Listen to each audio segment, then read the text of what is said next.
ನಮಸ್ಕಾರ ಸ್ನೇಹಿತರೆ, ಸ್ನೇಹ ಲೋಕಕ್ಕೆ ಚಾನಲ್ಗೆ ನಿಮ್ಮೆಲ್ಲರಿಗೂ ಸ್ವಾಗತ.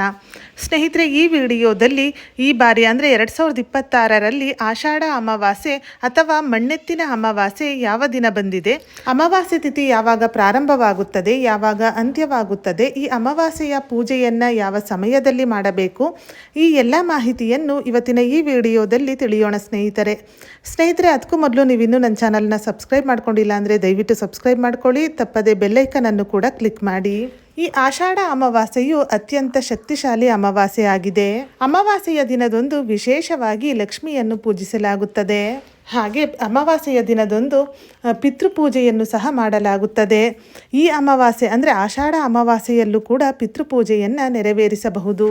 ಈ ಆಷಾಢ ಅಮಾವಾಸ್ಯೆಯನ್ನು ಮಣ್ಣೆತ್ತಿನ ಅಮಾವಾಸ್ಯೆ ಅಂತ ಕೂಡ ಕರೆಯಲಾಗುತ್ತದೆ. ಏಕೆಂದರೆ ಈ ಅಮಾವಾಸ್ಯೆಯ ದಿನದಂದು ರೈತರು ಮಣ್ಣಿನಲ್ಲಿ ಎತ್ತುಗಳನ್ನು ಮಾಡಿ ಎತ್ತುಗಳನ್ನು ಪೂಜಿಸಲಾಗುತ್ತದೆ.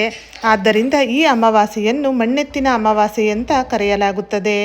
ಆಷಾಢ ಮಾಸದ ಪ್ರಾರಂಭದ ಮುಂಚಿತವಾಗಿ ಈ ಆಷಾಢ ಅಮಾವಾಸ್ಯೆ ಬರುತ್ತದೆ. ಅಂದರೆ ಆಷಾಢ ಅಮಾವಾಸ್ಯೆಯ ಮರುದಿನದಿಂದ ಆಷಾಢ ಮಾಸವು ಕೂಡ ಪ್ರಾರಂಭವಾಗುತ್ತದೆ. ಇನ್ನು ಈ ಬಾರಿ ಅಂದರೆ 2026ರಲ್ಲಿ ಆಷಾಢ ಅಮಾವಾಸ್ಯೆ ಯಾವ ದಿನ ಬಂದಿದೆ ಎಂದರೆ, ಈ ಆಷಾಢ ಅಮಾವಾಸ್ಯೆ ಅಥವಾ ಮಣ್ಣೆತ್ತಿನ ಅಮಾವಾಸ್ಯೆಯು ಜುಲೈ 14ನೇ ತಾರೀಕು ಮಂಗಳವಾರದಂದು ಬಂದಿದೆ. ಇನ್ನು ಅಮಾವಾಸ್ಯೆ ತಿಥಿ ಪ್ರಾರಂಭ ಮತ್ತು ಅಂತ್ಯವನ್ನು ನೋಡುವುದಾದರೆ, ಅಮಾವಾಸ್ಯೆ ತಿಥಿ ಪ್ರಾರಂಭವಾಗುವುದು ಜುಲೈ 13ನೇ ತಾರೀಕು ಸೋಮವಾರ ಸಂಜೆ 6:49 ಪ್ರಾರಂಭವಾಗಿ ಅಮಾವಾಸ್ಯೆ ತಿಥಿ ಅಂತ್ಯವಾಗುವುದು ಜುಲೈ 14ನೇ ತಾರೀಕು ಮಂಗಳವಾರ ಮಧ್ಯಾಹ್ನ 3:12.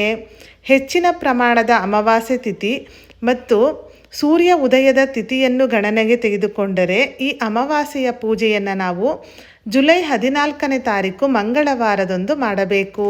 ಒಟ್ಟಾರೆ ಈ ಆಷಾಢ ಅಮಾವಾಸ್ಯೆಯು ಜುಲೈ 14ನೇ ತಾರೀಕು ಮಂಗಳವಾರದಂದು ಬಂದಿದೆ.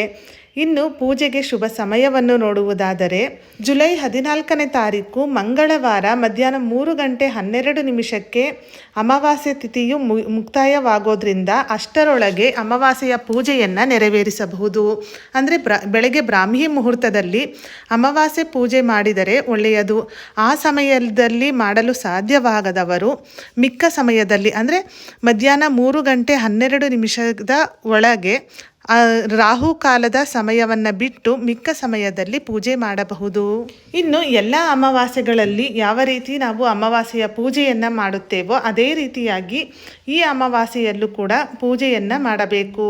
ಸ್ನೇಹಿತರೆ, ಈ ವಿಡಿಯೋದಲ್ಲಿ ಆಷಾಢ ಅಮಾವಾಸ್ಯೆ ಯಾವ ದಿನ ಬಂದಿದೆ, ಯಾವಾಗ ಪ್ರಾರಂಭವಾಗುತ್ತದೆ, ಯಾವಾಗ ಅಂತ್ಯವಾಗುತ್ತದೆ, ಪೂಜೆಗೆ ಶುಭ ಸಮಯ ಏನು, ಈ ಎಲ್ಲ ಮಾಹಿತಿಯನ್ನು ತಿಳಿಸಿದ್ದೇನೆ. ಇವತ್ತಿನ ಈ ವಿಡಿಯೋ ನಿಮಗೆ ಇಷ್ಟವಾದಲ್ಲಿ ವಿಡಿಯೋನ ಲೈಕ್ ಮಾಡಿ, ಹಾಗೆ ನಿಮ್ಮ ಫ್ರೆಂಡ್ಸ್ ಆ್ಯಂಡ್ ಫ್ಯಾಮಿಲಿಗೂ ಈ ವಿಡಿಯೋವನ್ನು ಶೇರ್ ಮಾಡಿ. ಇದೇ ಥರದ ಮತ್ತಷ್ಟು ಮಾಹಿತಿಗಾಗಿ ಸ್ನೇಹ ಲೋಕಕ್ಕೆ ಚಾನಲ್ನ ಸಬ್ಸ್ಕ್ರೈಬ್ ಮಾಡಿಕೊಂಡು ಸಪೋರ್ಟ್ ಮಾಡಿ. ಕೊನೆ ತನಕ ವಿಡಿಯೋ ನೋಡಿದ ಎಲ್ಲರಿಗೂ ಧನ್ಯವಾದಗಳು. ಸರ್ವೇ ಜನ ಸುಖಿನೋ ಭವಂತು.